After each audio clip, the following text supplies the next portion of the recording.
90 days ago, I feel like I hit rock bottom. But fast forward 3 months, and a lot has changed.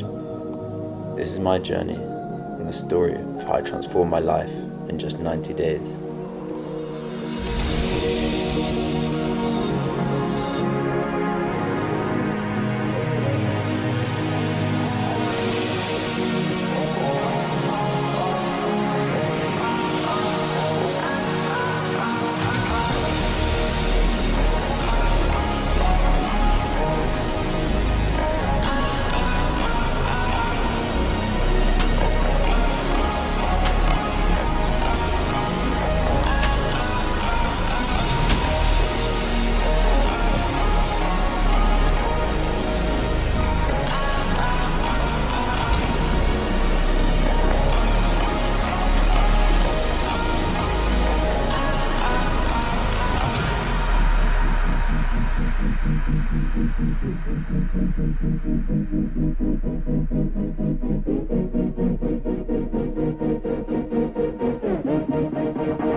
So this video was called How to Change Your Life in 90 Days, and I believe I've done that, and let me explain how. So a year ago, I made the decision to drop out of university, okay?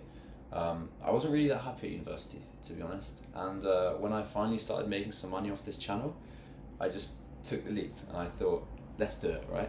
So I made my first money off this channel from coaching. It wasn't from AdSense or sponsorships or affiliates or anything like that. It was from a guy who wanted coaching from me and he was willing to pay me. So I did that for a while. I got a couple more clients. I started building it up, but then it failed, okay? It failed. Despite me pushing out more and more YouTube videos, the YouTube videos just weren't popping off. Despite my edits getting better, they just weren't popping off, okay? And it failed and I felt really depressed.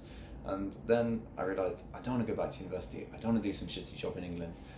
I'm going to take the leap. I'm going to move across to the other side of the world and get my holiday visa to Australia for a year, which I can extend up to 3 years. And I started working construction here.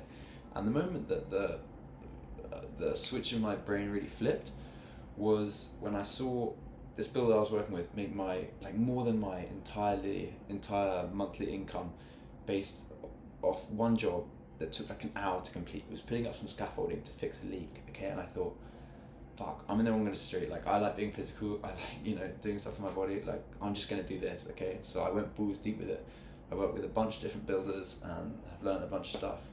I started a painting company with my mate. It was a 50-50 partnership called Bondi Paints. But then he decided he didn't want the money to be 50-50, and I decided I didn't want to be part of that. So then I left, removed my name from the accounts, and I started my own painting company, Harborview Painters. So I'm the director of that, and then any people that work with me, they're employed and they get paid through my ABN, and hey, it's cool, man. It works a lot better than that. So I've just been doing that and I've been building that up, but it's not really important about that. What I want to say is, if you really want to change your life, it's so hard to change. It's ridiculously hard to change, and especially if you're in the same environment. It's like, bro, how are you going to stop? Say you want to stop smoking cigarettes if all your friends smoke cigarettes. There's just no way you're going to be able to do it. And for me, I was just like in this slump of depression and laziness that I felt like I couldn't get out of. So when I moved to Australia, I and had no financial support from my parents. I haven't taken a single penny from my parents since I've been out here. I'm very proud of that, okay? In fact, I've been sending them some money, you know? So, so when I came out here, I was in a position where I had to work like a lot to survive, or I'd go homeless, you know what I mean? And I can't go homeless. So it really forced me to work, and it really forced me to lock in. And because the labour was so like demanding and intensive, I really had to optimize a lot of stuff in my life. Like, I couldn't just be lazy anymore, you know. I had to become very hard workman. It really unlocked this part of me which had this drive to just keep on going, like I feel in the gym when I'm in that flow state and I'm really embracing the pain, you know. It really gave me that. And so I would say to anyone that wants to change their life, just change everything in your life. Nothing changes if nothing changes. How do you expect to change if you keep everything the same? You need to change everything if you want to change everything. So maybe move to Australia, maybe move to America, maybe move to the moon. Subscribe.